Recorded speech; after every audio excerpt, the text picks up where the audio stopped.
The story begins with a frantic scene as a single lady sends the demon lord's army stampeding away in sheer terror.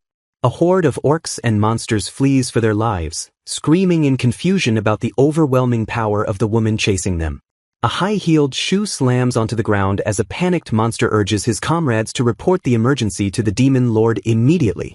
The intruder presses forward, her presence signaling an imminent threat to the demonic leadership. Surrounded by crackling energy, the woman stands amidst the destruction and demands to know if her target is currently present. She steps boldly into the throne room, staring down the figure seated there with a gaze full of intent. With fury etched across her face, she confirms that the being before her is indeed the demon lord. Immense magical power gathers around her as she confronts her enemy with lethal seriousness. Screaming that she will smite him with divine punishment for her sister's sake, she prepares to end him right then and there. Her mind briefly flashes back to a solemn vow, remembering the oath she swore to save her sister. The memory drags her back to that specific day in the past when everything changed. A young Laura cries in frustration, shouting that she doesn't understand the magic book she is trying to study. In a fit of childish temper, she flings the tome away, only to scream as the book reacts violently. Magic explodes from the discarded grimoire, shattering the air around the frightened girl. Another girl dives in to shield Laura from the blast, calling out her name in concern. Layla, the eldest Krite's daughter, gently chides Laura for letting her magic leak out of control again. Laura looks up at her capable big sister with a mixture of awe and relief. Staring at the burnt book, Laura sadly admits that she can't ever be as good as Layla. Layla comforts her, insisting that Laura simply has too many things she doesn't understand yet and that her time will come. With a warm smile, she prophesies that magic will definitely come to Laura's aid when she needs it most. She cheerfully suggests they play together once Laura finishes her magic studies for the day. Remembering that moment, Laura recalls how eagerly she agreed to her sister's invitation. The sisters share a happy moment baking cookies, highlighting how they were always inseparable back then. The narration shifts to the history of Marquide, a kingdom ruled by magic where mages saved the country from disaster long ago.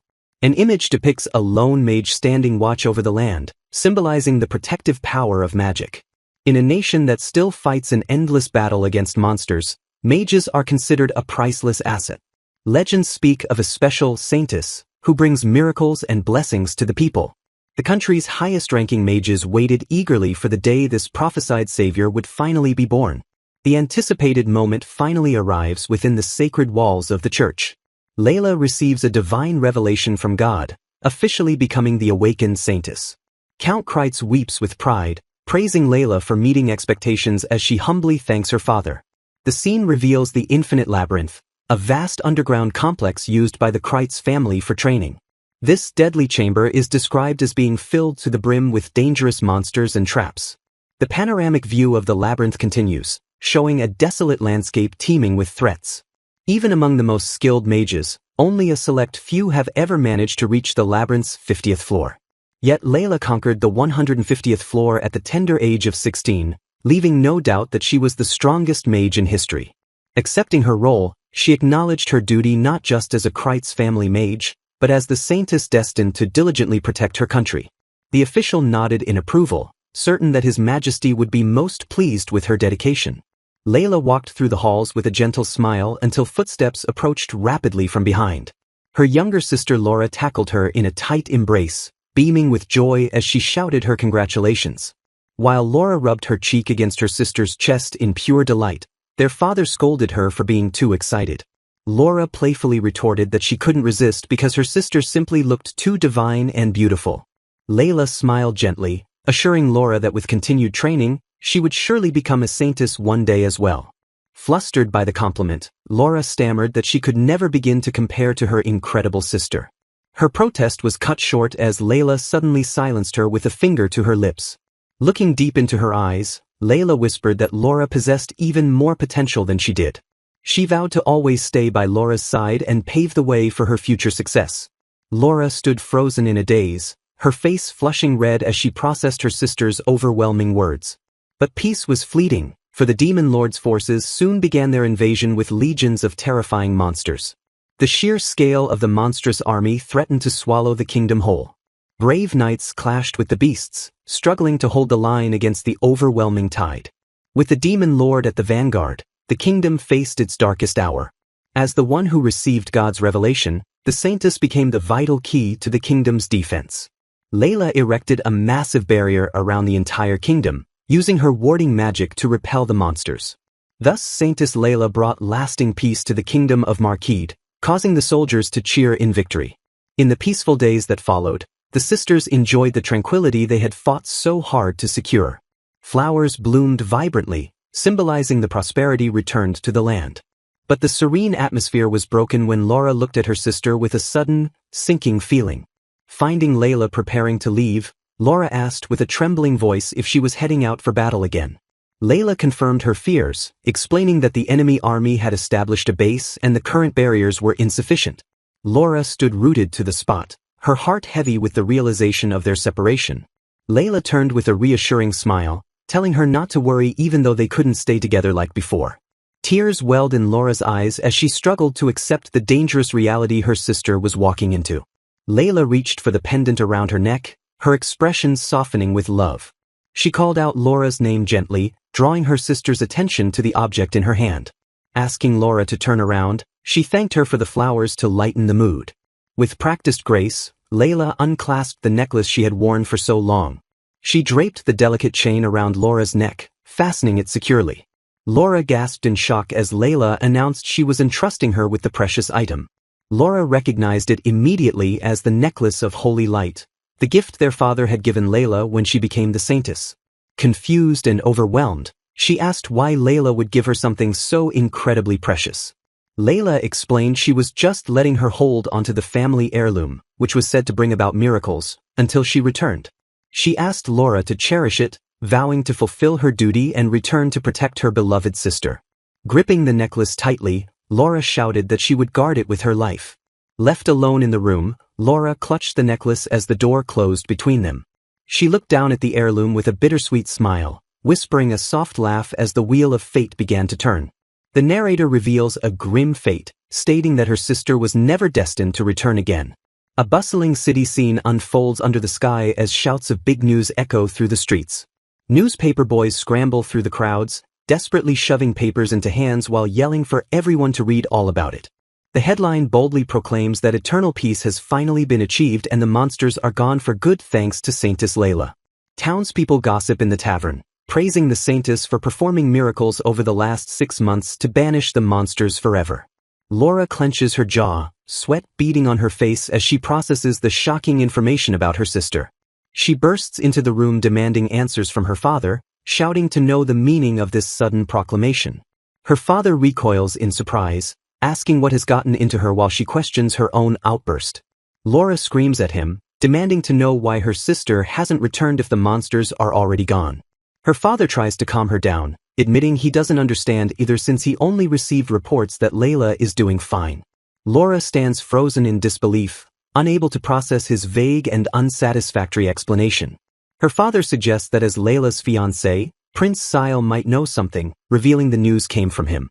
Fireworks explode over the city skyline as a party begins to celebrate Prince Sait's supposed accomplishments. A servant informs Laura that as a daughter of the Kreitz family, she has been invited to the celebration within Marquide's royal castle. Prince Sait steps onto the balcony with a charismatic smile, addressing the ladies and gentlemen gathered below.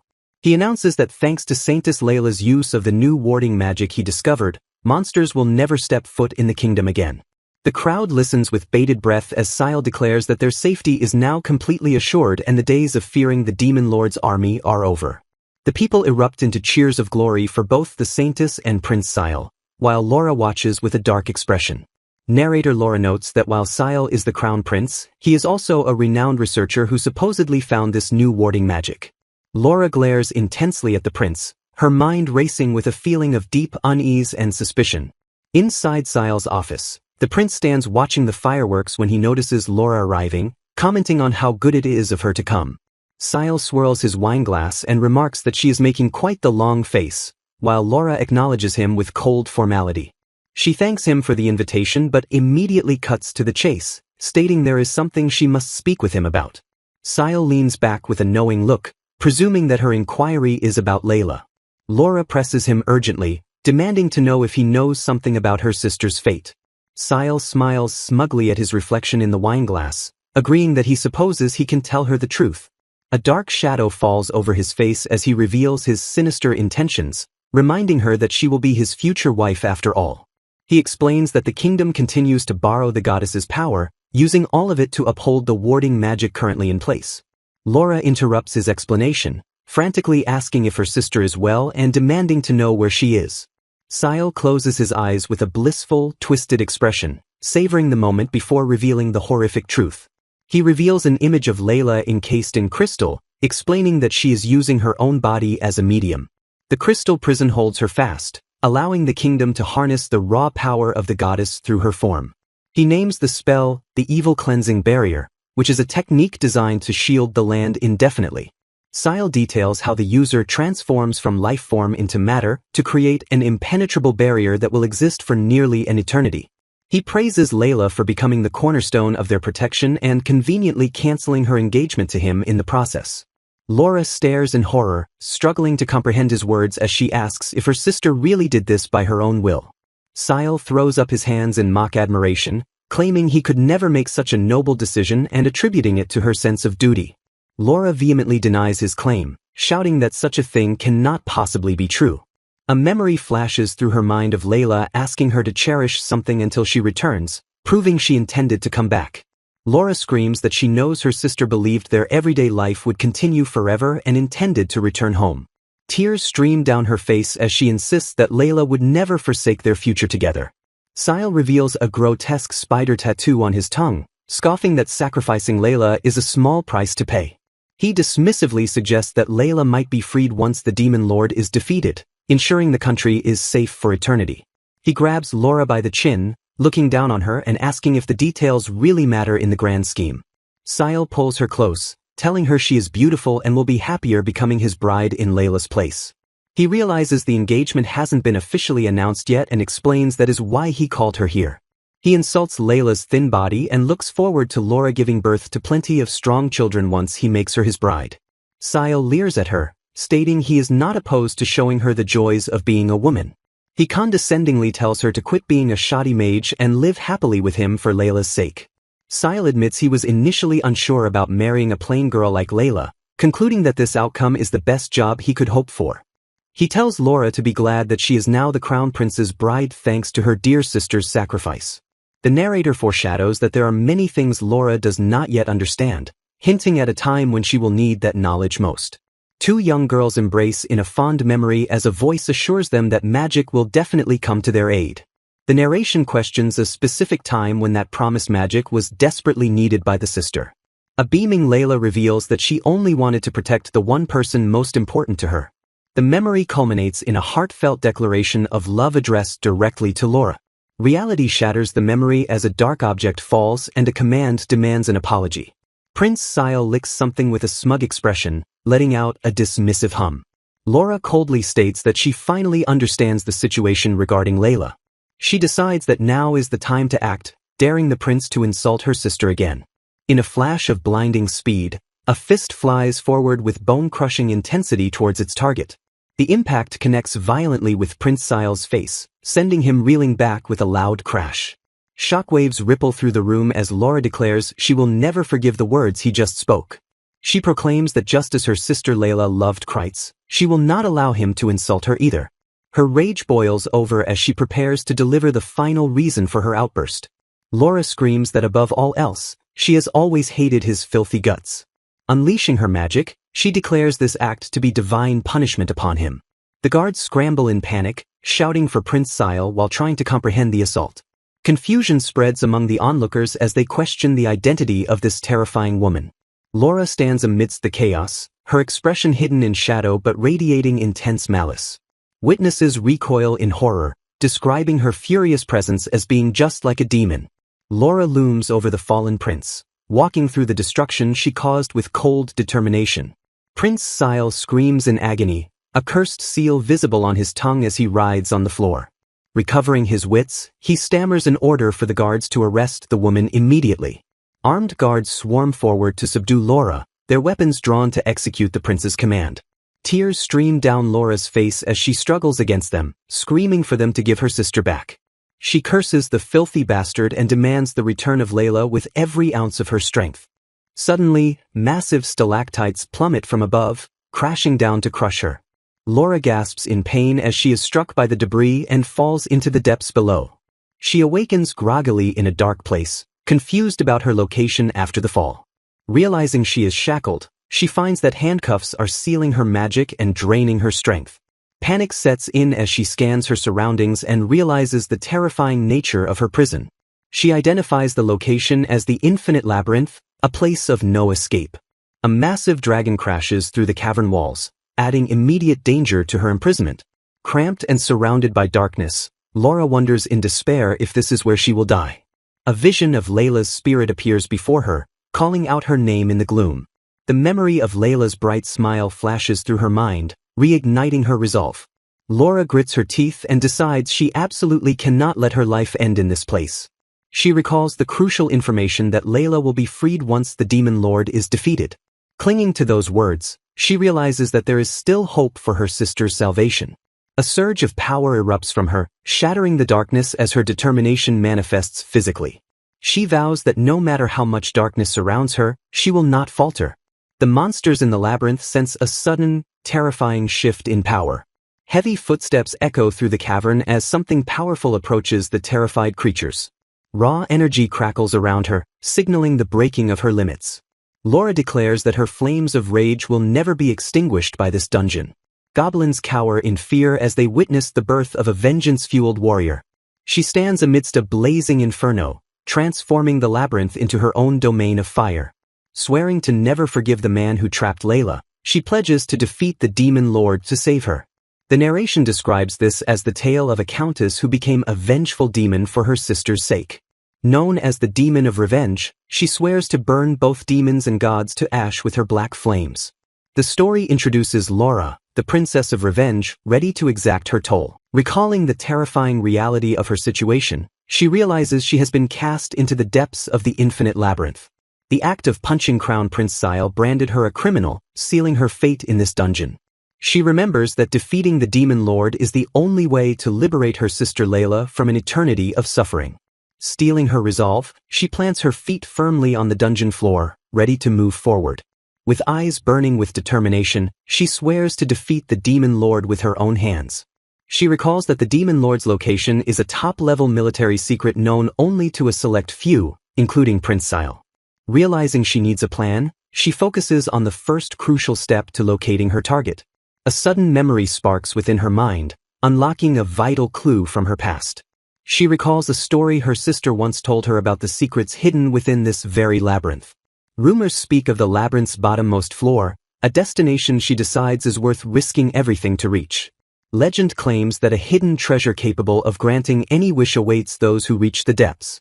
This legendary artifact is known to all who seek it as the Key of Desire. In a memory, she asks Layla what exactly lies at the bottom of the Infinite Labyrinth. Layla had admitted she never fully investigated the bottom because of the extreme danger lurking there. She explains that the dungeon acts as a filter, where the buildup of thick magic creates increasingly powerful monsters as one descends. Precisely because of this danger, a magnificent reward is promised to anyone strong enough to reach the bottom. Reconfirming the legend, the Key of Desire is said to be a fabulous treasure with the power to grant any wish. The concept of such a limitless reward echoes in her mind as she considers her path. When Layla asked what she would wish for, she playfully answered that she wanted an oven. Layla pondered the question for herself, seemingly unsure of what her heart truly desired. After a moment of thought, Layla admitted with a smile that she didn't really have a wish at that moment. Beaming with affection, Layla confessed that she didn't need a wish because she already had her beloved sister. The memory of that pure, unconditional love strikes her with a pang of deep emotion. Crying out her sister's name, she snaps back to the harsh reality of her current predicament. Realizing her sister will be taken away again unless she acts, she resolves to eliminate the Demon Lord, the root cause of their tragedy. Starting from the 50th floor, she vows to find a way to reach the Demon Lord no matter the obstacles. She runs into the unknown, pleading silently for Layla to wait for her rescue.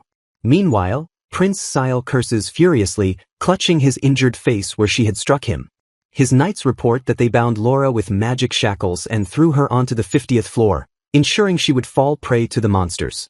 Despite the pain, a sinister smile creeps onto Sait's face as he praises their ruthless efficiency. The knights scoff that with the labyrinth exceeding 150 floors, the dangerous 50th level ensures she is already dead. Sait remarks that it is a shame he couldn't humiliate her personally, but accepts her demise as a consolation. He turns his back on the knights, dismissing them as he prepares to attend to other matters.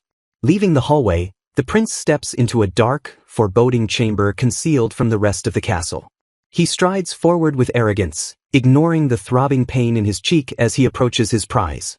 His gaze falls upon the centerpiece of the room, a sight that twists his expression into one of dark satisfaction.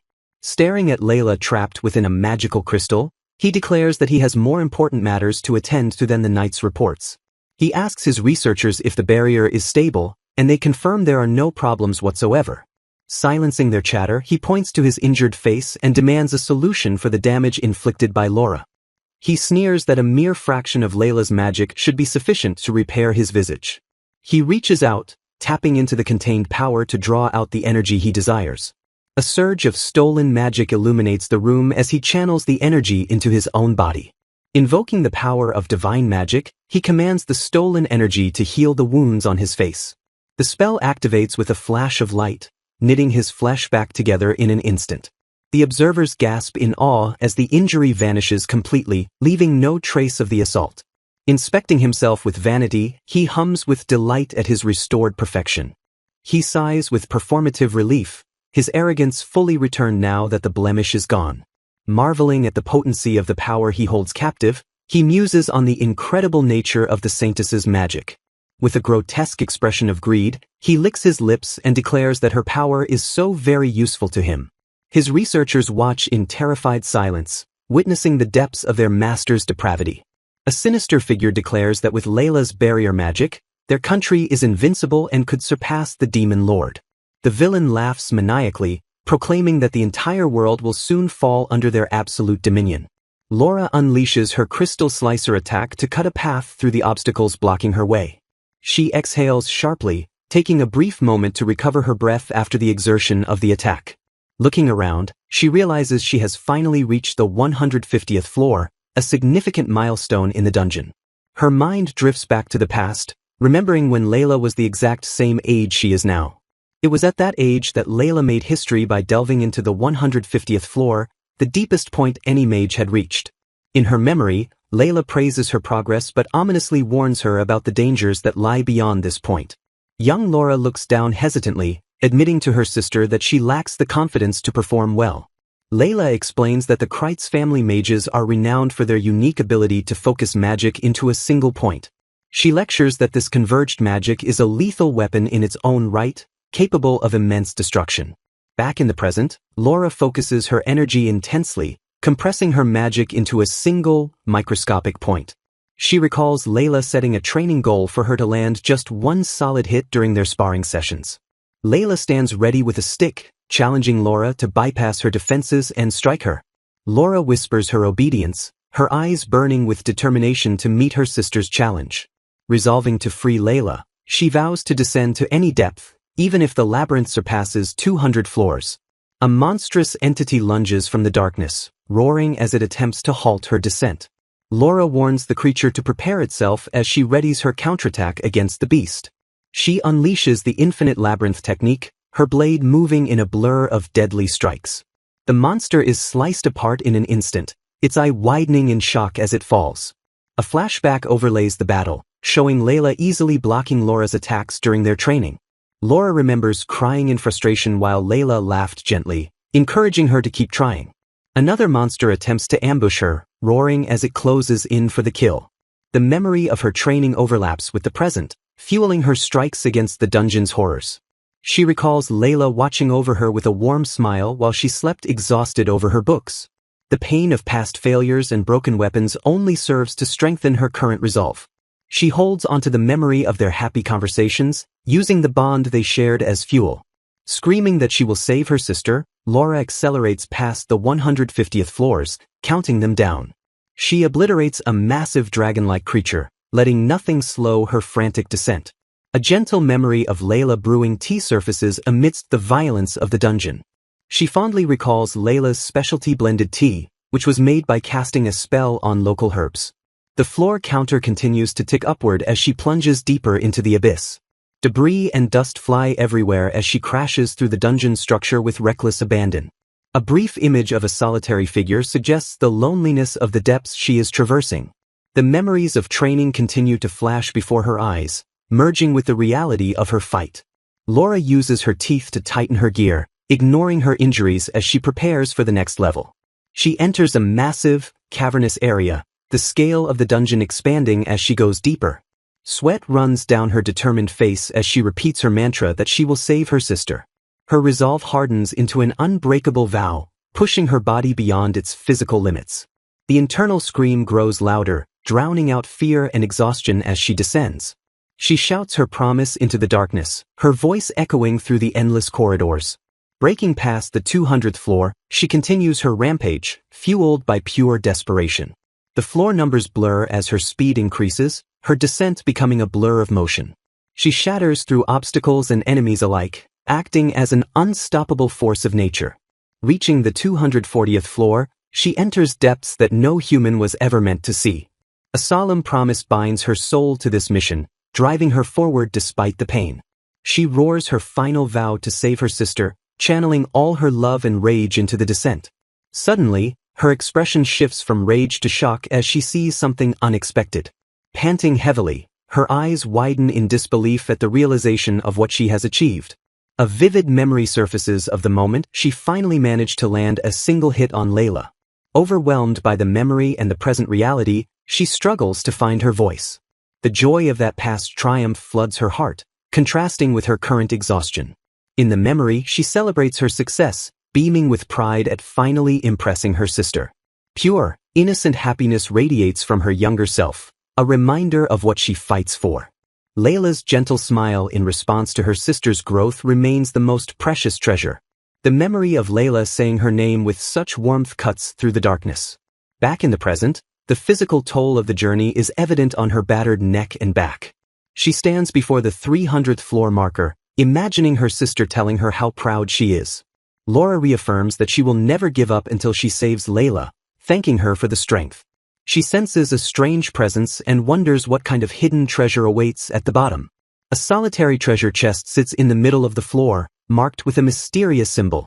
Laura approaches the object cautiously, wondering if this is truly the end of her quest. She reads the inscription identifying it as the Key of Desire, a treasure said to grant any wish. Despite the grand legends, she remarks that it looks like just a plain old box. Suddenly, a blinding light erupts from the box, engulfing the room in magical energy. The force of the explosion knocks Laura backward, catching her completely off guard. A voice exclaims about being trapped for centuries as a small figure emerges from the light. The entity demands to know if Laura is the human responsible for freeing it from the box. The creature introduces itself as Master Rupert, the super-mega-ultra hidden treasure of the labyrinth. The tiny treasure haughtily commands Laura to treat it with the respect due to its legendary status. Laura stares in dumbfounded confusion, letting out a bewildered noise as the chapter concludes. Reaching the bottom of the labyrinth, the girl is bewildered to find a small creature instead of the legendary Key of Desire she sought. The small, round creature stares back, questioning if she is the Key of Desire instead. Disappointment washes over her as she exclaims that this strange being is not what she expected at all. Recalling the legends of a hidden treasure, she wonders if this unassuming creature could truly be the prize she sought. When the creature innocently asks if the Key of Desire is food, the girl loudly denies it, frustrated by its cluelessness. The creature casually thanks her for breaking the seal it had forgotten how to unlock after centuries of sleep, startling her by calling her sis. Her hope crumbles as she realizes this creature cannot grant the wish she desperately journeyed here for. The creature scoffs at her naivety, declaring that such a convenient wish-granting treasure does not exist. Puffing itself up, the creature reveals it is actually the sacred avatar of the holy sword that once slew the demon lord. Stunned by the absurdity of the claim, the girl screams in disbelief at the tiny creature. Annoyed by her reaction, the creature repeats that it is the legendary weapon, dismissing her skepticism. It insists on its identity as the avatar of the holy sword that defeated the demon lord. Legends tell of a terrible invasion by the demon lord hundreds of years ago that threatened to destroy the world. A hero and his comrades rose to stop the destruction, wielding a holy sword of immense power. While she knows the legends of the demon lord's defeat, the girl struggles to reconcile the epic story with the small creature before her. She bluntly refuses to believe it, prompting the creature to sigh about how humans are always so quick to doubt others. Determined to prove its identity, the creature prepares to unveil its true power to the skeptical girl. With a dramatic declaration, the creature begins to transform into its true and majestic form. The smoke clears to reveal a young boy calling himself the Great Holy Sword Rupert, posing proudly in his super-duper cool form. Rupert strikes a confident pose with a wink, expecting awe and admiration from his audience. Instead of awe, the girl stares at him with a completely blank and unimpressed expression. The boy's confidence falters when he realizes his height, and the girl bluntly points out that he is actually quite short. Panic sets in as Rupert screams, demanding to know why his majestic form has been reduced to such a diminutive stature. The girl accepts his identity to shut him up, while Rupert weeps over the realization that his power has not fully recovered from the ancient battle. Ignoring his tantrum, the girl mutters anxiously that she needs to save her sister as soon as possible. Rupert's ears perk up at the mention of her sister, snapping him out of his despair. With a pained expression, the girl confesses that her sister is the most important person in the world to her. Desperate for answers, she implores the Holy Sword to use his ancient connection to the Demon Lord to help her. She begs him to reveal even the slightest clue about the Demon Lord's current whereabouts so she can find him. Rupert falls silent, staring at her with wide eyes as the weight of her request sinks in. A look of horror crosses his face as he pieces together the implication of her search. He asks in disbelief if she braved the infinite labyrinth solely to find that specific person. She confirms her resolve, explaining that she originally sought the wish-granting treasure to achieve her goal, not the sword itself. Rupert stammers, struggling to find the words to respond to her sheer determination. Breaking into a wide grin, he praises her incredible feat of conquering the labyrinth's 300 floors all on her own. The girl blinks in surprise, caught off guard by the sudden and genuine praise from the holy weapon. Calling her Laura, he tells her with a gentle smile that he is proud of her for accomplishing the impossible. Laura freezes, her eyes widening as the words resonate deep within her. Clutching her chest, she listens as Rupert asks again if she is searching for her sister. He starts to ask why she is inquiring about the Demon Lord if her goal is her sister, but stops mid-sentence. Tears begin to stream down Laura's face, silencing his question as he sees her pain. Rupert panics, realizing he might have said something wrong to upset her. He frantically asks if she is injured or in pain, trying to understand her sudden tears. Laura admits that she truly was alone in this terrifying darkness, acknowledging the fear she had suppressed. She weeps that despite all her efforts and reaching the bottom, her sister still feels hopelessly out of reach. Overcome with emotion, she sobs openly, calling out for her beloved big sister. Her composure completely breaks as she wails about how much she misses her sister. Rupert stands awkwardly, unsure of how to comfort the girl who has suddenly turned into a crying child. Scratching his cheek, the Holy Sword looks at her with a mixture of sympathy and awkwardness. Gently, he places his hand on her head to offer the only comfort he can. He strokes her hair and tells her again that she is amazing for a human, soothing her sobs with his awkward kindness. Two figures converse in the void, acknowledging that the isolation of being stuck alone for a long time is terrifying. Rupert walks alongside the woman, lamenting that he isn't in his adult form because that would have been much cooler. He suddenly notices a strange distortion in the space ahead of them. The small avatar turns to his companion and asks for her name, casually addressing her as Sis. She introduces herself as Laura Kreitz and tries to use a formal title, but he cheerfully insists that just Rupert is fine. Rupert reminds her that their bond exists because she is the one who saved him by undoing his seal. He dramatically strikes a pose, declaring that the Holy Sword Rupert is at her service until her wish is granted. Laura tearfully asks if he will really help her save her sister, and Rupert immediately agrees. He pounds his chest proudly, claiming that he has a strong sense of duty. They encounter a gateway, and Rupert tells the exhausted Laura to rest while he handles the heavy lifting. He prepares to unleash his energy, promising to show her a small taste of the great Holy Sword's power. With a single strike, he tears open a rift in reality to create an exit from the infinite labyrinth. They burst into the outside world, and Rupert clings to her, smugly asking if she realizes how awesome he is. Laura stares in stunned silence, overwhelmed by the realization that they have finally escaped. A vast landscape stretches out before them, dominated by a majestic castle in the distance. Rupert looks out at the scenery and asks if this is the place where she lives. He suggests they head there immediately since her loved one is waiting for her. Laura confirms her sister is there, but a shadow crosses her face as she hesitates. She realizes that despite her desire, now is not the right time for her to return home. Looking back at the distant castle, she swears she will return to save her sister and begs her to hold on just a little longer. Rupert interrupts her emotional moment, urging her to focus on finding clues about the Demon Lord's location instead. He scolds her for trying to rush off on her own while she is still battered from their previous trials. Rupert explains that as a holy sword, he can sniff out the Demon Lord by cutting through the dark magic monsters use. He insists they must visit a town to properly prepare themselves before facing such a threat. Taking his advice, they go shopping to stock up on new clothes, food, and equipment. Laura lifts the small avatar of the sword onto a horse, ready to begin their journey. They travel across the land, eating and drinking while Rupert enjoys the ride. Rupert speaks to Laura with a serious expression, outlining their strategy as they ride. He assures her confidently that they will find the Demon Lord in due course if they persist. The journey leads them through a rugged landscape of towering cliffs and desolate terrain. They navigate through sharp, jagged rock formations that jut out of the earth like teeth. Elsewhere, a group of adventurers battles a massive skeleton knight who guards the path to the Demon Lord. The giant monster mocks the struggling group as laughable weaklings for thinking they can challenge the Demon Lord. A warrior in the group yells at his comrades not to give up, reminding them of their teamwork. He desperately invokes the memory of the oath they all swore on that specific day. Another party member grits his teeth and agrees, stating he would never forget their promise. The memory shows the group standing on a shore at sunset, united by a common goal. A sudden, devastating impact shatters the monster's defense as a blur of motion strikes. Laura charges through the battlefield, shouting that the enemy is in her way as she strikes.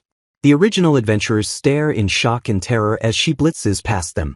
Laura effortlessly cuts down the enemy while riding past, and Rupert praises her technique, noting he saw many such foes in the labyrinth. The bewildered adventurers watch her ride away, wondering who that incredibly strong stranger was. The massive skull of the skeleton knight lies cleaved in two on the ground, smoking from the attack. Riding onward, Laura quietly thanks Rupert for all his help thus far. They continue their ride, the horse carrying them steadily toward their final destination. The looming, ominous structure of the Demon Lord's castle finally comes into view.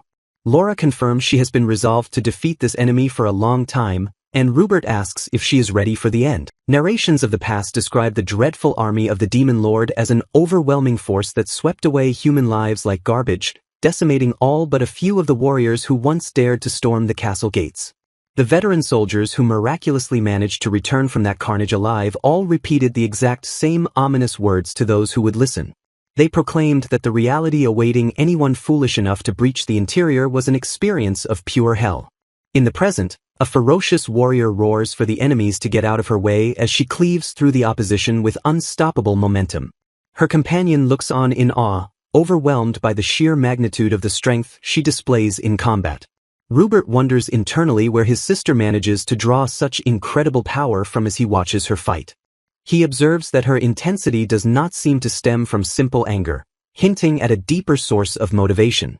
Her focus appears to look past the immediate fodder, fixed instead on the threats that loom further ahead. Rupert recalls that beyond the Demon Lord himself, there are several ridiculously powerful enemies waiting in the darkness. He warns his sister to stay on guard as they advance, to which she curtly replies that she is already aware of the danger. Despite the violence, Rupert feels an unsettling and eerie atmosphere permeating the corridor they traverse.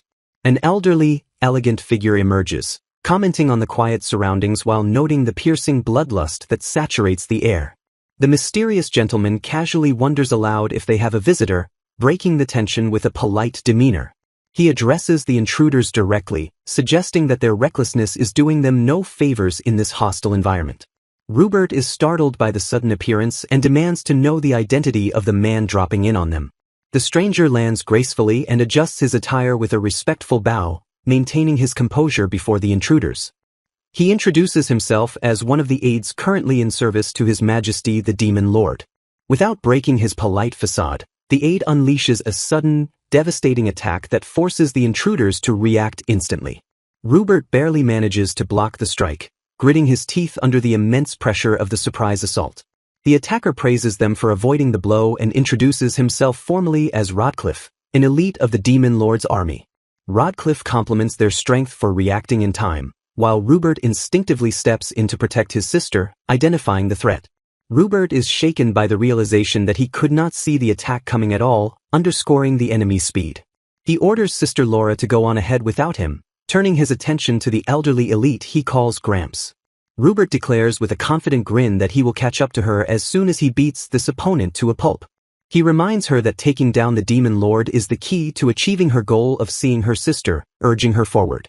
When she hesitates, he insists she must not waste her extra strength on a subordinate enemy like Rodcliffe. Swords clash violently as Rupert engages Rodcliffe to create an opening for Laura to escape the skirmish. Rupert promises to join her soon and points out that he can sense the Demon Lord waiting just up ahead. Laura accepts his sacrifice with a heavy heart, steeling herself to leave her companion behind. She dashes past the duel, shouting her gratitude to Rupert as she sprints toward the inner sanctum. Rodcliffe stands still, his expression unreadable as he watches the girl run past him without making a move to stop her. Laura shouts one last word as she disappears into the depths of the castle, leaving Rupert alone with the enemy. The hallway falls silent except for the confrontation between the boy and the elite demon. Rupert calls out to Rodcliffe, telling him to drop the condescending nickname, while the elite expresses admiration for the boy's parry. The young swordsman accuses Rodcliffe of letting Laura pass through on purpose, seeing through the passive defense. Rupert demands to know why the enemy allowed the intruder to proceed deeper into the castle unchecked. Rodcliffe touches his chin thoughtfully, musing philosophically that youth is a wondrous thing. Rupert is confused by the cryptic answer, but Rodcliffe ominously states that a tragic end is what awaits the girl ahead. When questioned if he let her pass just because of that, Rodcliffe admits he was once like her and felt it inelegant to crush such conviction. The elite closes his eyes and states calmly that he personally does not mind letting her proceed. However, his demeanor shifts instantly as he attacks Rupert, declaring that he will not allow the likes of him to pass. Rupert is forced to defend against the onslaught, recognizing the formidable swordsmanship of the old demon. Rodcliffe remarks that allowing the girl to go on to confront His Majesty was actually a cruel act of mercy. He taunts Rupert, asserting that whatever fate befalls Laura will be entirely the boy's fault for letting her go. Rupert counters with a smirk, suggesting that the old demon has the wrong idea about the situation. He proudly declares that Sister Laura is the one who saved his life and that she possesses crazy strength. Rodcliffe listens impassively as Rupert admits that even he still only knows a little bit about her history. Rupert explains that she conquered a terrifying place all on her own for the sake of someone important, recalling her vow to save someone. The boy throws the taunt back at Rodcliffe, warning him that whatever happens to his boss will be his fault instead. Rodcliffe smiles condescendingly, noting that the boy seems woefully unaware of his master's true power. Rupert launches a counterattack, shouting that he wants to tell the elite something about Laura's achievements first. The clash of blades intensifies as Rupert pushes forward to deliver his revelation about his companion. He reveals that she is the first person in hundreds of years to conquer the 300th floor of the Infinite Labyrinth. The narrative flashes to Laura's face as she whispers the name Layla, the person driving her relentless advance. Laura's expression is one of absolute determination and grit as she closes in on her final target. Meanwhile, a panicked minion bursts into the throne room to report an emergency regarding an outrageously strong intruder. A composed, female voice remarks, "Oh my," as the minion screams that they are unable to stop the approaching threat. The other elites in the room wonder aloud what Rodcliffe is doing, assuming he is letting them handle the mess again. One elite complains about the disaster while another finds the arrival of a visitor to be a rare and interesting occurrence. The shadowy figure on the throne accepts the situation, calmly granting permission for the intruder to enter. The heavy doors swing open, and the elites prepare themselves, stating that if she dares to come in, they will destroy her. They vow collectively to crush the intruder the moment she steps into their domain. The Demon Lord, seated on the throne surrounded by powerful subordinates, asks who the fool is that has been wreaking havoc. The surrounding demons grin maliciously, eager to punish the human who dared to breach their sanctuary.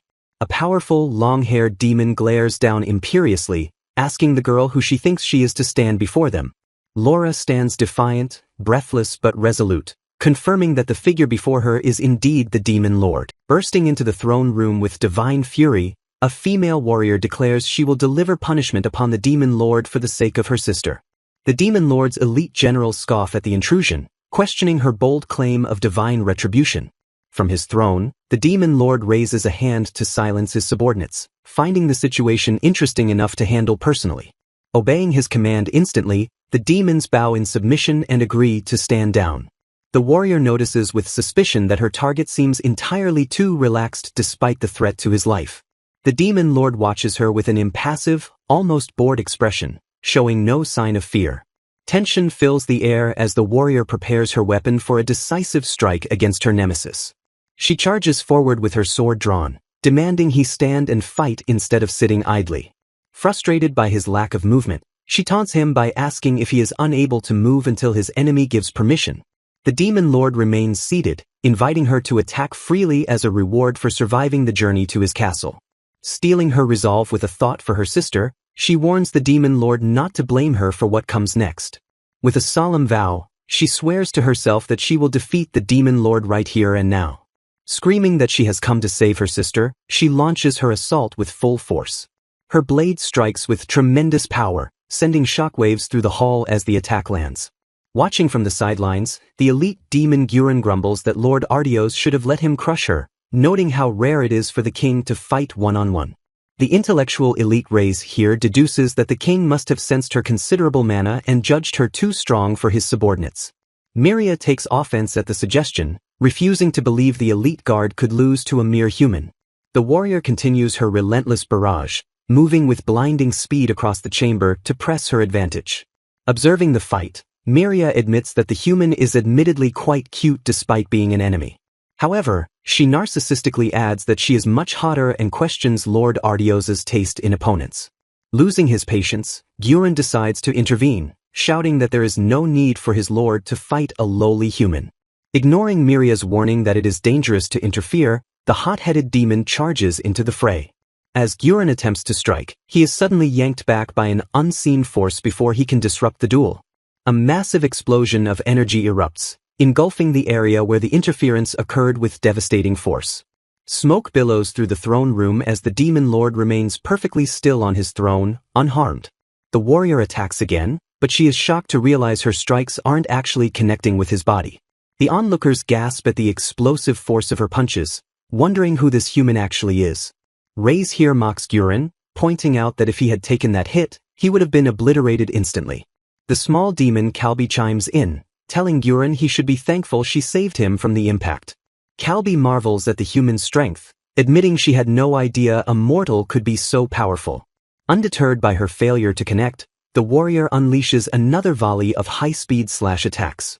Sparks fly as her sword clashes against invisible defenses, destroying the surrounding architecture with every miss. Watching the futile struggle, Myria comments that it is a shame to see such a strong girl fight a losing battle. A faint, confident smile plays on her lips as she predicts the inevitable outcome of the duel. She laments to her comrades that it feels like a waste for the demon lord to kill such a promising fighter. The battle rages on, destroying pillars and walls as the warrior tries desperately to land a single hit. Elsewhere in the castle, an older elf remarks that his own conduct is shameful compared to the spectacle above. His younger companions express hope that Sis Laura will defeat the demon lord so he won't be mad at them. The elder sighs at their naivety, realizing they do not understand the true gap in power between the combatants. He explains that simply standing before Artios is a miracle, let alone prevailing against him in combat. With grim certainty, he declares that his majesty exists in a realm that mortals cannot possibly conquer. Hearing this, the young boy draws his sword, resolving to take down the elder quickly so he can help Laura. But as he prepares to fight, the name Artios triggers a sudden realization, causing him to pause in confusion. Back in the throne room, the environment is being reduced to rubble by the intensity of the duel. Dust and debris crumble from the ceiling as the castle shakes under the pressure of the unceasing attacks. The elite demons watch in silence, their initial mockery replaced by attentive observation of the human struggle. Despite the chaos destroying his throne room, the demon lord sits unmoving, weathering the storm without effort. Artios looks down at his attacker with a melancholic gaze, seemingly questioning the purpose of this conflict. Frustration mounts within the warrior as she realizes none of her attacks are breaking through his defense. Finally speaking, the demon lord asks what is wrong, pointing out that she hasn't managed to touch him even once. Gritting her teeth against the immense pressure, the mage strains to execute her desperate maneuver as she cries out with exertion. She channels every ounce of her power, screaming commands to focus her volatile magic into a single, microscopic point. The compressed energy flares wildly around her as she launches herself downward in a suicidal charge. Her target's eyes widen in a moment of genuine shock, surprised by the sudden and drastic escalation of force. The demon calmly analyzes the incoming strike, noting with amusement that she is concentrating her magic to its absolute limit. He scoffs at the strategy, sneering that only a weakling would resort to such a shallow and desperate tactic. Memories of her sister's smiling face flash through her mind, fueling the rage and love that power her strike. Her eye snaps open with renewed determination, focusing solely on the target before her as the world narrows to a single point. She inwardly swears that even if this attack costs her life, she will fulfill her vow to save her sister. Roaring that her victory will free her sibling, she lashes out in fury at the demon who dared to mock her resolve. The demon effortlessly catches her attack, remarking with mild interest that her magic strength has surged even further. A shockwave blasts outward as the conflicting energies collide, kicking up debris and dust in a violent explosion. The demon narrows his eyes, acknowledging the effort but remaining largely unimpressed as he prepares to dismiss her. He casually deflects the blow, stating coldly that despite her increased power, it does not matter against him. The mage is sent flying back, despairing that despite giving her all and recalling her training in the labyrinth, she failed. Tears stream down her face as she screams in frustration, realizing that even her maximum strength wasn't enough to reach him. Her body slams onto the stone steps with a heavy thud, the impact knocking the wind out of her. The demon stands motionless, his silhouette looming over her fallen form like an insurmountable wall. He looks down at her broken body, asking why she is so persistent and questioning the source of her strange obsession. She lies sprawled on the cold ground, staring blankly at the ceiling as consciousness threatens to fade. Seeing no response, the demon turns to leave, assuming his defeated opponent can no longer hear him. Suddenly, her hand shoots out and firmly grabs the demon's ankle, the sound of the grip echoing in the silence. Her fingers dig into the leather of his boot, refusing to let go despite her exhaustion and injuries. The demon looks back in surprise as the mage glares up at him, rasping that she is not done yet. Tightening her grip with crushing force, she vows to twist his ankle if necessary, swearing to rescue her sister no matter the cost. She coughs up blood but refuses to yield, terrified that dying here would mean abandoning her sister to a cruel fate. Screaming with raw emotion, the battered warrior declares that this person is the most important thing in the world to her. A violent impact shatters the surroundings as the battle reaches a devastating crescendo. Her eyes widen in a mix of shock and realization as the dust begins to settle around her. The demon lord looms over her, musing with a dark tone that humans are truly fascinating creatures. Instead of delivering a killing blow, he casts Evil Heal to mend her broken body. The girl gasps in confusion, looking down to see her severe wounds vanishing before her eyes. Stunned by this act of mercy, she looks up and hesitantly addresses him as, "Your Majesty." Panic sets in as she demands to know the meaning behind his inexplicable actions. He cuts her off sharply, telling her she has already lost and must simply answer his questions without misunderstanding his intent. He interrogates her about the important person she mentioned, deducing that humans used her sister, the Saintess, as a living barrier against his invasion. A flicker of pain and recognition crosses her face as his deduction strikes a nerve. He pieces it together, realizing that the Saintess barrier hindering him is fueled by her own sister. A cruel, knowing smirk spreads across his face as he understands the irony of her situation. Laughing maniacally, he mocks her naivety for believing that defeating him would actually save her sister from the humans who enslaved her. His expression turns serious as he questions whether her country would ever truly release such a convenient tool like the Saintess, even if peace were restored. The warrior freezes, her pupils dilating as the weight of his logic crashes down on her. He lectures her on the corrupt nature of humanity, explaining that those who obtain great power will never voluntarily let it go. Desperate to deny it, she shouts back, asking why she should trust a monster who wants to destroy the human realm. He counters coldly, reminding her that it was humans of her own country who turned her sister into a sacrificial barrier. As she stammers, he challenges her accusation that he is the one seeking destruction. He reveals that the demon realm is collapsing solely because of humanity's insatiable greed. With righteous fury, he declares that humans chase them from their homes and that his army is simply reclaiming the land that belongs to them. Behind him, the faces of his people reflect the suffering and desperation of a displaced race. Laura's resolve crumbles as she stares at him, whispering his title with a dawning complexity. The demon lord stands tall, his imposing figure casting a shadow over her doubting form. Acknowledging her conviction, he decides to present her with a pivotal question rather than an execution. He extends an offer that defies all convention, asking if she will become his subordinate. Her mind goes blank, and she lets out a bewildered sound of confusion. She stares up at him in utter disbelief, unable to process the absurdity of the proposal. Regaining her voice, she vehemently refuses, shouting that she would absolutely never serve the demon lord. He remains calm, pointing out that since she wants to free her sister and the barrier is in his way, their goals align. He gives her a ruthless ultimatum: die here and now, or drag herself through the mud fighting alongside him to save her sister. A demon's subordinate interrupts, arguing that a human joining their army is unheard of and unlikely to help save anyone. The subordinate tries to protest further about her background, but the tension in the air silences him. Memories flash through Laura's mind of the corrupt humans who callously sacrificed Layla as a small price to pay. Realizing her hatred for her own country matches the demon lord's, she accepts that she cannot win against humanity as she is now. The demon lord leans in closer, sensing her resolve shifting toward the darkness. He seals the pact with a surprising, intimate kiss on her hand, accepting her into his fold. The surrounding demons gape in shock, their jaws dropping at the unprecedented alliance. He straightens up, acknowledging her decision with a satisfied, "Very well." The goblin soldiers scream in unison, completely freaking out over the bizarre turn of events. Laura stands firm, her sword at her side, declaring that she will do anything as long as it saves her sister. With renewed fire in her eyes, Laura Kreitz loudly proclaims that she will join his cause and fight for the demon lord's army. She bows respectfully, stating that she looks forward to working with him. The entire demon court erupts into chaotic noise, unable to comprehend that a human hero has just joined them. Far away in the human capital, a shout of disbelief. Laura stands amidst the imposing architecture of the demon lord's castle, her thoughts plagued by uneasiness despite having just enlisted in his army. She lets out a heavy sigh, feeling overwhelmed as she reflects on how it has been one difficult situation after another. Suddenly, her brother Ruber flies in, specifically in his owl form, shouting a loud greeting that completely startles her. Ruber questions her shocking decision to join the enemy, frantically reminding her that their plan was to defeat the demon lord and save her sister.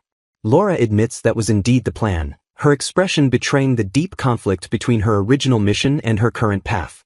She stands resolute in the grand hall, looking small but determined against the backdrop of the demon court.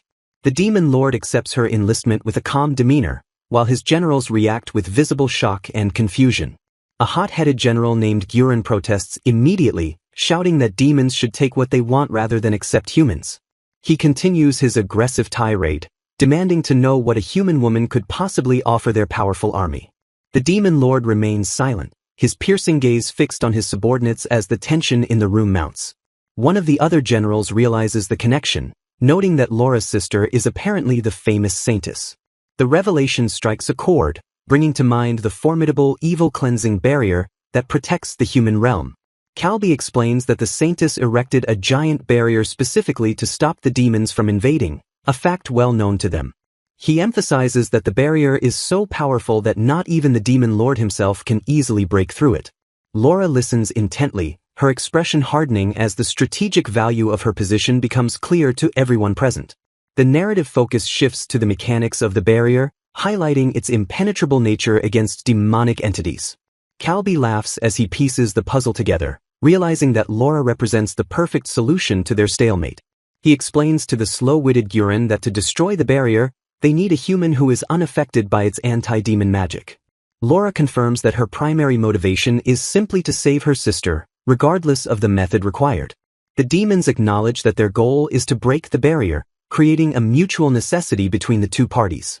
Calby mocks Guren for his lack of intellect while declaring that their interests are perfectly aligned with Laura's.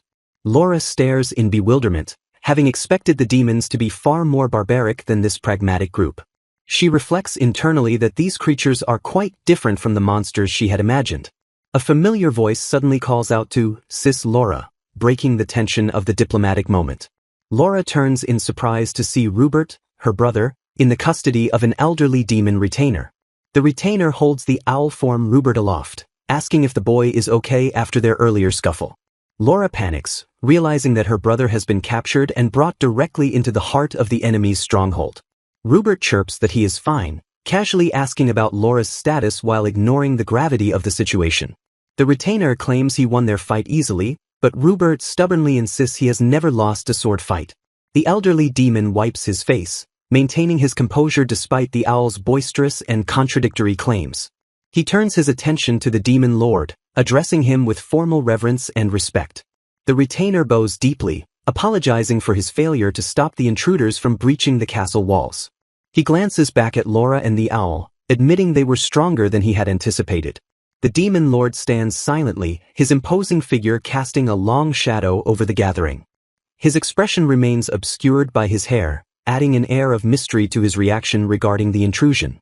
He dismisses the apology for now, telling his subordinate to save the excuses for a later time.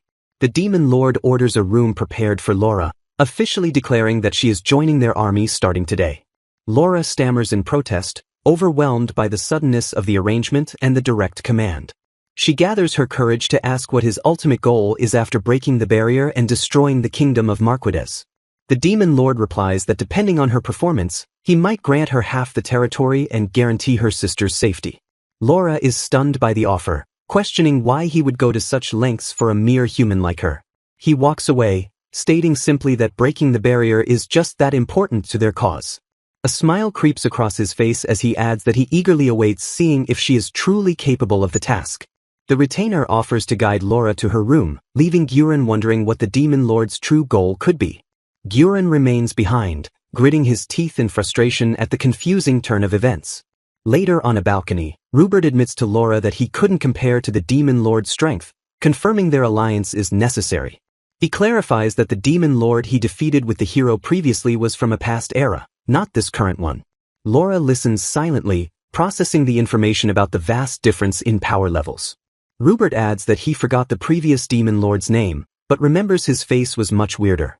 Laura smiles gently at her brother's nonchalant attitude, asking if that is really the case. She grips the balcony railing, admitting she was surprised but is happy if Rupert is content with this decision.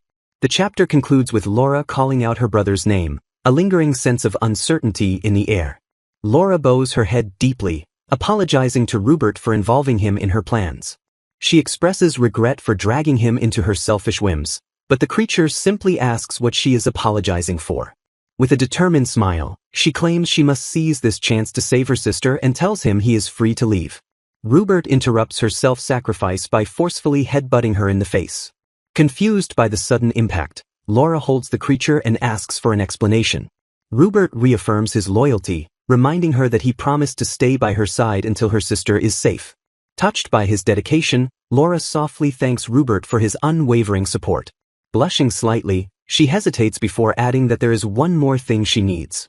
She admits that staying in this strange place alone would make her feel incredibly lonely. Looking vulnerable, she asks if he could stay with her just for tonight.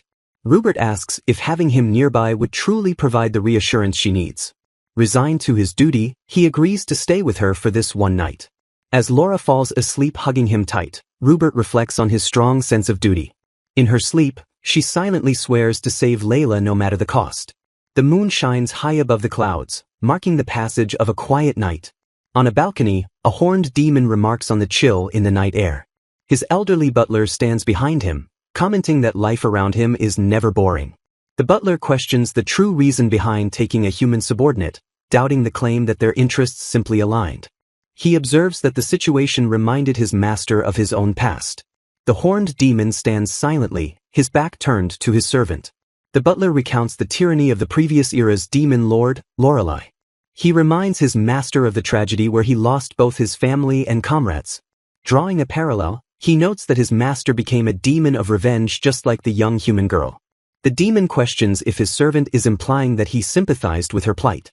The butler simply asks if his assessment of the situation is incorrect. A silent tension hangs between them as the butler stares down his master. The demon admits he wanted to kill Lorelei himself, but the hero stole that vengeance from him. Shifting focus, he notes that the girl must now prove herself by convincing his other subordinates.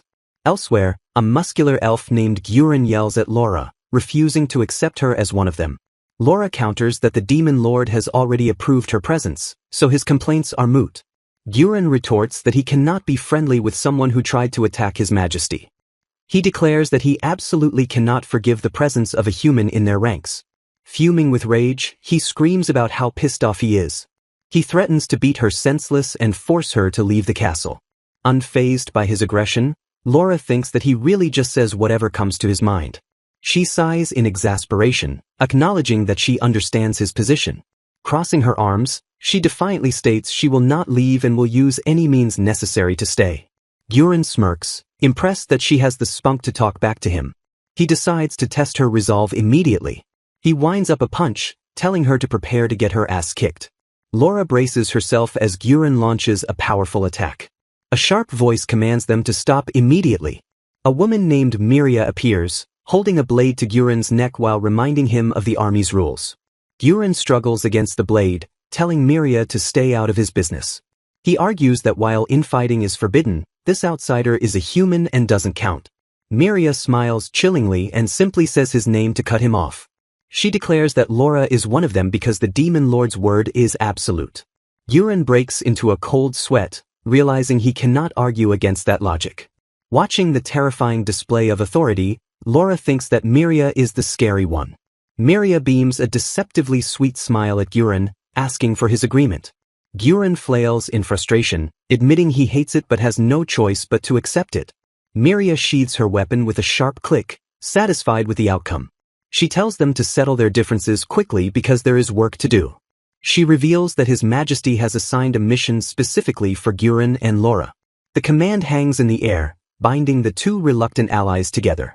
Meanwhile, Rupert suffers under Laura's rough sleeping habits, vowing to pass on sharing a bed next time. A delicate chain hangs suspended as a voice complains about the difficulty of fixing this specific part. Miria smiles with satisfaction, seemingly proud of her craftsmanship or perhaps teasing her companion. Laura reacts with a startled expression, surprised by the sudden noise or the interaction before her. Guren asks Miria to fix the magic sword he broke, but she looks away dismissively while Laura watches. Miria refuses to work without the original part, and Guren complains that the replacement is useless. She stubbornly insists she will only fix items belonging to His Majesty, prompting Guren to call her a dummy. Miria adds that any repairs must wait until after their audience with the Demon Lord. Guren aggressively points a finger and threatens to force her to fix it, but Miria remains unbothered. Laura sighs internally, lamenting that she has been paired up with such a crude human. She reflects nervously on her first day in the Demon Lord's army just as a knock interrupts her thoughts. An attendant announces that they are about to enter the presence of His Majesty the Demon Lord. A hand signals the opening of the door, marking the beginning of their high-stakes audience. Laura gulps in fear, her eyes widening as the moment of judgment arrives. The heavy doors swing open with a loud creak, revealing the path to the throne room. The attendant formally announces their arrival to the figures seated at the far end of the hall. The Demon Lord, a commanding figure with horns, thanks the attendant for escorting them. The attendant bows respectfully and excuses herself, leaving the duo alone with the king. As she exits, she winks playfully at Laura and whispers a warning not to mess this up. The Demon Lord addresses Guren by name and then turns his piercing gaze toward Laura. Laura begins to introduce herself, stammering nervously under his scrutiny.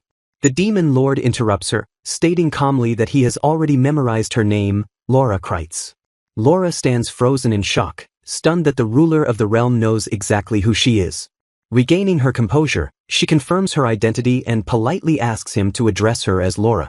Guren interrupts loudly, complaining about working with a human and boasting that he is enough on his own. The Demon Lord glares with terrifying intensity, his eyes narrowing in a silent threat that freezes the room. Guren is instantly cowed, sweating profusely as he realizes the danger of his outburst. He stammers a terrified apology while Laura timidly asks if they may continue the briefing. Laura observes the interaction, realizing that the Demon Lord's rule here is absolute. The Demon Lord cuts to the chase, addressing both Guren and Laura to assign their mission. He commands them to travel north to the kingdom of Arthrid, a destination that surprises them. The narrative describes Arthrid as the nation commanding the strongest military force, the Knights of Arthrid. Displaying a map, the Demon Lord explains a reconnaissance squad went missing and orders an investigation. He reveals they lost contact days ago, confusing his subordinates who recall sending a large force. Laura touches her chin in thought, the name of the kingdom of Arthrid triggering a memory. A flashback begins as Laura recalls her sister asking her why she was still awake. In the memory, her sister smiles apologetically for waking her, dressed and ready for a journey. She explains that the kingdom of Arthrid has requested help, proving how dire the situation has become. Laura complains about another business trip, but her sister gently chides her for the remark. Her sister smiles warmly, stating that she takes these missions to protect her precious little sister. She adds that she must help others because they also have loved ones they wish to protect. Back in the present, Laura is confused because her sister said humans were struggling, yet the demons are losing. Guren shouts in denial, refusing to believe their battle-hardened army could lose to mere humans. He clenches his fist in anguish, revealing that his little brother Hyoga is among the missing squad. Laura looks at him with wide eyes, surprised by the personal stakes involved for her partner. The Demon Lord sits silently on his throne, covering his face with one hand in a gesture of frustration. He utters a single heavy word that explains the inexplicable defeat: traitors. Guren and Laura react with visible shock, unable to process the accusation immediately. The Demon Lord confirms there were traitors among the demons, leaving Guren stunned. He turns to Laura, recalling their conversation about the demon realm heading toward collapse. He explains that their realm has guarded countless treasures since time immemorial. These treasures are not only beautiful sources of magic but essential items that stabilize the continent. Laura listens intently but looks confused as she tries to reconcile this with her knowledge. The Demon Lord reveals that hundreds of years ago, humans invaded and stole these protective treasures. Laura's eyes widen as the implication of his words shatters her understanding of history. She asks hesitantly if that means humans were the aggressors who attacked the demons first. Guren confirms this grim truth, trembling with rage as he remembers the betrayal. He shouts in fury about the liars and idiots within their own ranks who led the humans to them. Guren reflects on the origins of the Great War, insisting that it wasn't the Demon Lord who incited the conflict. He clenches his fist in anger, blaming the greedy humans and the traitors blinded by treasure for the destruction. Resentment burns in his eyes as he recalls the 3 former elites who betrayed them, just like the traitors he hates. Guren's face twists into a snarl of pure rage as the memory of their betrayal fuels his aggression.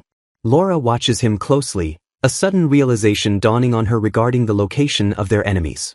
She deduces that one of those traitorous former elites must be hiding within the kingdom of Arthrid. Guren spins around in shock, demanding to know how she figured out such a specific detail so quickly. Laura explains with certainty that a former elite must be assisting the kingdom for them to be a threat. The Demon Lord interrupts, assigning Guren one final mission to demonstrate his full power alongside Laura. He commands Guren to go forth and save his precious brother with his own 2 hands. The weight of the order hangs heavy in the air, marking the beginning of their critical assignment. Guren eagerly accepts the challenge, vowing to beat the stuffing out of the traitors while rescuing his kin. Laura hesitates, wondering if she really is required to accompany this volatile demon on his personal mission. She worries that Guren suspects she might be working with the humans to double-cross them. Guren's intense gaze bears down on her, his silence radiating a menacing promise of violence. He bluntly states that the matter is settled and he will kill her immediately if she ever betrays them. Laura stands firm, internally declaring that she is the exact opposite of the traitors who joined humans for greed. She steels her resolve, prepared to face any danger alongside them to take the first step towards saving her sister. The Demon Lord commands them to support the army's ground troops after assessing the situation at the fort. He issues the final order for them to prepare for departure at dawn the following day. The subordinates acknowledge the command with a sharp and disciplined shout of understanding. Laura asks about preparations, but Guren dismissively tells her to just get ready to die if she betrays him. Guren walks away without looking back, leaving Laura standing alone in the hallway. Laura watches him go, her expression shifting from confusion to a determined focus. She chases after him, apologizing again for the ruckus she caused during her earlier rampage. Acknowledging his hatred for humans, she asks if they can set aside their conflict since they both have siblings to save. She appeals to his emotions, mentioning that she has a sister of her own driving her actions. Guren pauses, glancing at her outstretched hand with a look of disdain and hesitation. Laura looks at him hopefully, wishing they can work together just for the duration of this mission. Guren scowls, his pride and deep-seated hatred warring with the logic of her request. He slaps her hand away, refusing to shake hands with a human, and walks off in disgust. A voice calls out to "Boss Lady," interrupting Laura's resignation about Guren's attitude. A small skeleton pops up from below, surprising Laura by asking who she is. The skeleton cheerfully identifies himself as the one she chopped into pieces earlier. Laura freezes in shock, staring at the small creature in absolute disbelief. She points out he looks different, and he explains his scary form is only for when he gets serious. The skeleton beams, calling it reassuring to have someone as strong as her join the Demon Lord's army. Laura is baffled, reminding him that she literally killed him and other demons before joining. The skeleton insists that strength is everything to demons, so her power makes her someone to look up to. He assures her he is fine now, prompting Laura to apologize for cutting him down without warning. He mentions heading north tomorrow and asks if she needs help with the preparations she mentioned. The skeleton rallies the other troops, urging them to help the new boss get ready for her journey. A motley crew of orcs, goblins, and beastmen cheer enthusiastically, ready to assist her. They swarm her with gifts of armor and herbs, praising her for standing up to Master Guren. A large pig demon insists that a hearty meal is the most important preparation before setting off. He presents a massive roast pig, urging the flustered Laura to eat as much as she likes. Under the intense, sparkling gaze of the demons, Laura hesitantly takes a bite of the meat. She stammers a thank you as she chews, surprised by the unexpected flavor. A blush spreads across her face as she admits that the food is actually delicious. One of the demons offers her some demonic tea to keep her warm in the cold northern climate. Laura smiles gently, touched by the unexpected kindness of the monster army. Holding the warm cup, she decides to offer something personal as thanks in return. She offers to brew some of her own signature tea for the group to share. Meanwhile, far away in the kingdom of Marquide, the towering castle stands imposing and silent. The architecture is grand and severe, housing secrets within its high walls. Prince Sait stands before Glorias, a former elite of the Demon Lord's army turned researcher. Sait asks if the extraction of the Demon Realm's treasure is proceeding according to plan. Glorias reveals a glowing crystal object, confirming he has been guarding it closely. The elf-like researcher chuckles, noting that the prince is a very cautious man. Glorias internally schemes to control the treasure's power and Layla's barrier, at will. His face twists into a wicked grin as he vows that this world will become his. Back at the castle, Laura prepares herself, knowing this mission is the first step to saving her sister. With a determined look, she promises Layla that she will come back for her no matter what.